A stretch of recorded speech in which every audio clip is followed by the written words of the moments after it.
Bahkan beliau sanggup untuk menjadi penjaga gawang neraka kita. Bukan? Kata aku adalah Gufron. Malaikat Munkar Nakir marah enggak? Lari Gus terbirit-birit. Astagfirullah. Oh, ayo dong malaikat lo, kan gitu. Assalamualaikum warahmatullahi wabarakatuh. Bismillah, alhamdulillah, wassalatu wassalam ala rasulillah Muhammadin ibni abdillah wa ala alihi washabihi wa mawalah, amma ba'du. Sebelumnya minta maaf dulu kepada warga Banten karena pada kali ini kita akan membahas tentang yang sedang viral atau belakangan ini viral ya. Bahkan bukan baru-baru ini, sudah lama, cuma belum ada tindakan dari MUI pusat dan yang bertugas lainnya. Bahkan orang ini sudah dibahas oleh ustadz-ustadz yang lain seperti Ustadz Abdul Somad yang membahas tentang makoli itu ya.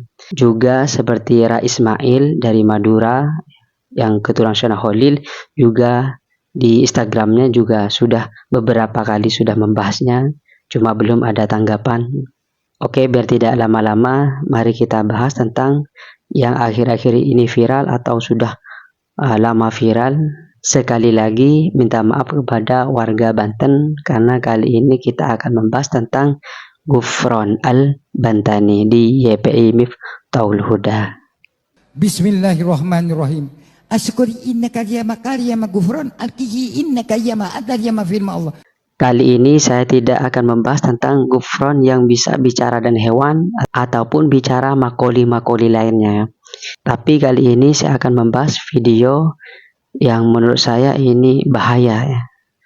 Menurut saya ini nggak lucu ya. Karena kalau yang lain itu masih lucu, yang bisa bicara dengan semut itu masih lucu.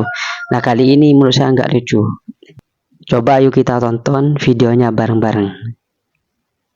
Allah, Indonesia masih punya ulama yang peduli dengan kita yang jauh seperti ini. Mohon maaf, mohon maaf.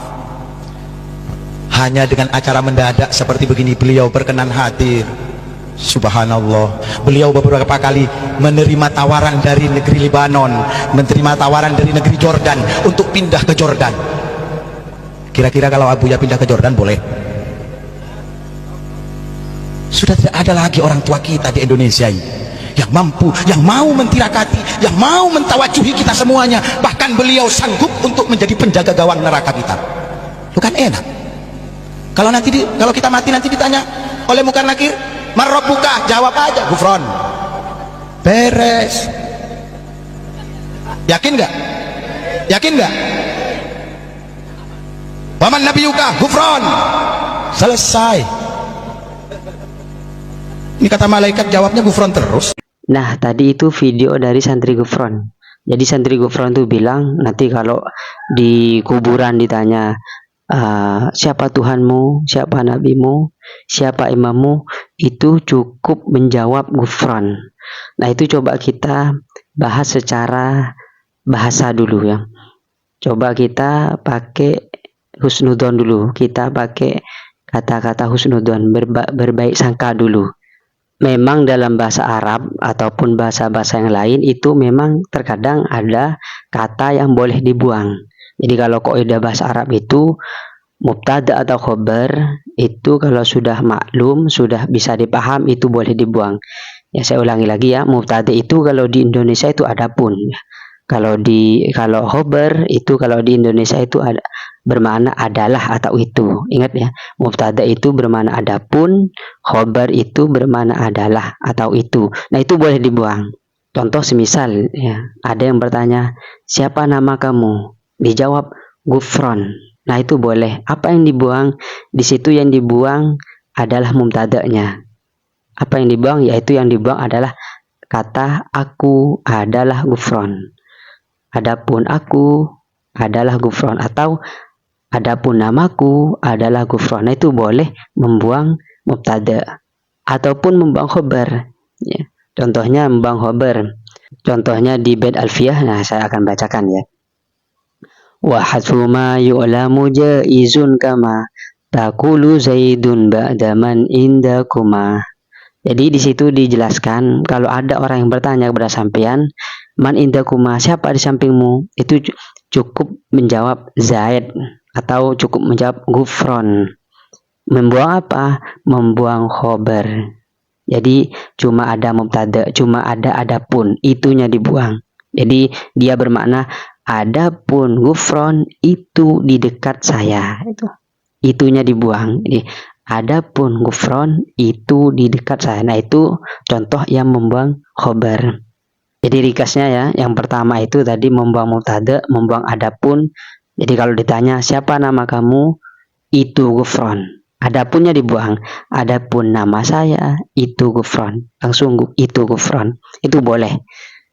Atau membuang khobar. Membuang itunya, cukup adapunnya. Jadi kalau ditanya siapa di sampingmu, langsung dijawab gufron. Yakni membuang adalah.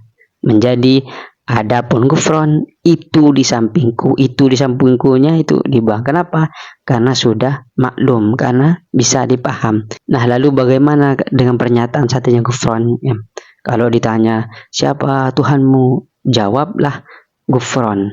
Nah, itu sebelum gufron itu membuang apa? Apakah membuang Tuhanku seperti Tuhannya gufron? Itu nggak bisa, nggak maklum ya, nggak bisa dipaham. Nah, kalau nggak bisa dipaham, itu secara bahasa Arab nggak boleh dibuang.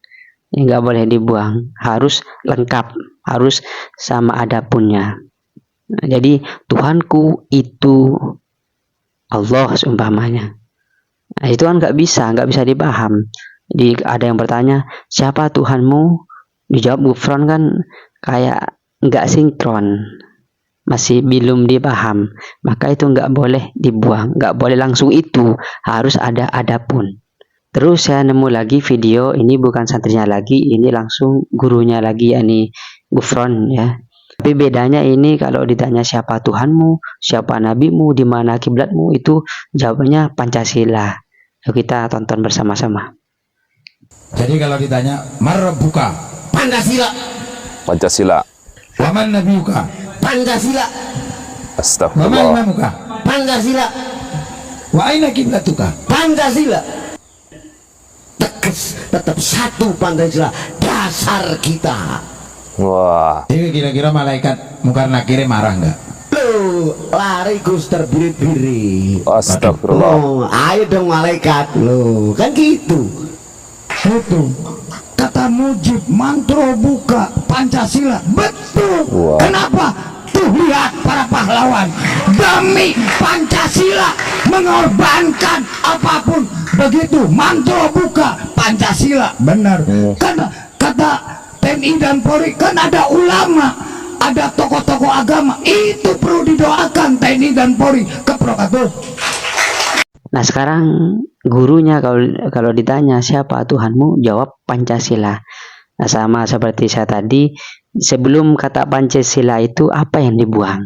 Itu mau husnudon itu sulitnya. Memang kata saya tadi, memang bahasa itu memang kadang ada yang dibuang. Ada adapun yang dibuang, atau itu yang dibuang, atau adalah yang dibuang.